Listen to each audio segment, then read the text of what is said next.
అత్యాచార ఘటనకు పాల్పడిన వారిని కఠినంగా శిక్షించాలి. మహిళలకు రక్షణ కల్పించాలి. మహిళలకు రక్షణ కల్పించాలి.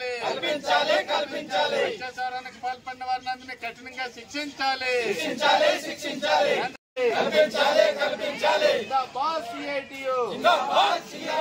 మహిళలకు రక్షణ కల్పించాలి. అత్యాచారం చేసిన వాళ్ళ శిక్ష విధించాలి. మహిళలకు రక్షణ కల్పించాలి. మహిళలు ఎవరైతే ఉన్నారో మహిళలకు ఎటువంటి రక్షణ లేకుండా పోయింది.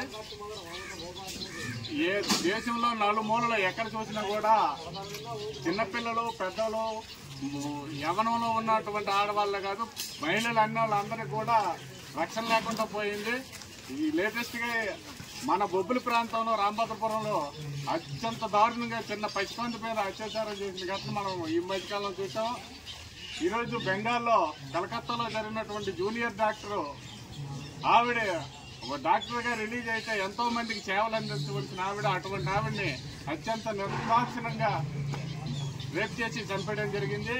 ఇటువంటి ఘటనల కారణం ఏదైతే ఉందో ఈ కారణాలు ముందు మూలాన్ని కేంద్ర ప్రభుత్వం పరిశీలించాలి. దాంట్లో వెంటనే నిషేధించాలి. ఎందుకనంటే ఈరోజు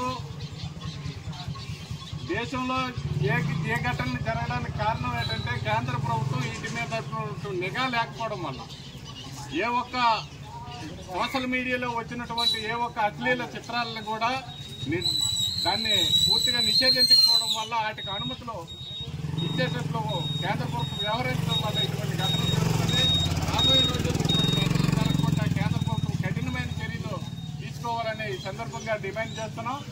రాబోయే రోజుల్లో ఇటువంటి ఘటనలు జరిగితే పెద్ద ఎత్తున ఉద్యమాలకి ప్రజలందరూ కూడా రావాలని ఈ సందర్భంగా తెలియజేసుకుంటూ వర్ధిల్లాలి ప్రజా పోరాటాలు.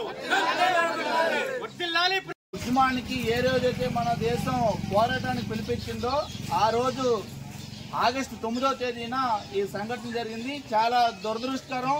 అంటే మన దేశం కోసం, మన దేశ సంఖ్యల్ని, భరతమాత సంఖ్యల్ని విడగొట్టడం కోసం మన పోరాటాలకు పిలిపించిన రోజు ఇటువంటి అత్యాచారాలు జరగడం చాలా బాధాకరమైన విషయం.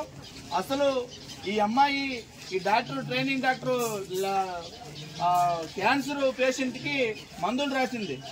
ఆ లెటర్ చాలా హల్చల్ జరుగుతుంది. అసలు అంత క్లారిటీగా, అంత నీట్ గా ఇప్పటి వరకు కూడా ఏ డాక్టర్ రాయలేదంట మెడిసిన్.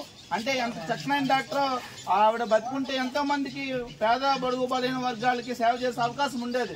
ఈవేళ ఆవిడ్ని అత్యాచారం చేసి హత్య చేసిన వాళ్ళు ఎవరంటే పశ్చిమ బెంగాల్లో ఉన్నటువంటి మినిస్టర్ పిల్లలు ముగ్గురు ఘోరంగా చంపేశారు. అత్యాచారం చేసి హత్య చేశారు. అంటే మొన్న కేసీఆర్ ఒక అమ్మాయిని, కేసీఆర్ గవర్నమెంట్ లో లారీ డ్రైవర్, క్లీనర్లు అత్యాచారం చేసి హత్య చేశారని చెప్పేసి షూటాటర్ ఇచ్చి చంపేశాడు.